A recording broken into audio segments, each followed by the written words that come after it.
दालबंदेन से अली अहमद कमाल की रिपोर्ट के मुताबिक बिग कैचअप आगाही मुहिम महकमा सेहत API और यूनिसेफ के ताउन से दालबंदेन DHO ऑफिस ट्रेनिंग हॉल में कम्युनिटी के इश्तराक से आगाही प्रोग्राम मुनक्किद हुआ। मुहिम आगाही प्रोग्राम ज़ेर सदारत DHO चाही डॉक्टर बलोच मालिक बलोच हुआ।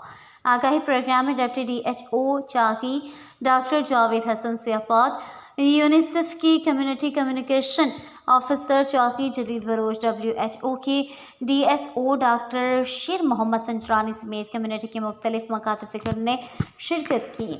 16 जून से 28 जून 2025 तक बिग कैचअप मुहिम API बलोचिस्तान की जानिब से यूनिसेफ के ताउन से शुरू होने वाली है, जो 5 साल से कम उम्र बच्चों के लिए रह जाने वाली हिफाजती टीकाजात का कोर्स मुकम्मल करने की एक आलमी कोशिश है। ये मुहिम बलूचिस्तान में ख़ास तौर पर अहम है, जहाँ हिफाजती टीकों की कमी की वजह से बच्चे मुख्तलिफ बीमारियों का शिकार हो रहे हैं, जिनकी रोकथाम हिफाजती टीकाजात से मुमकिन है। बलूचिस्तान में वैक्सीनेशन की शरह इंतहाई कम है और सिर्फ 30.1 बच्चों को तमाम मतलूबा हिफाजती टीकाजात मिली हैं। बिग कैचअप मुहिम बराए हिफाजती टीकाजात 16 से 28 जून मनाया जा रहा है।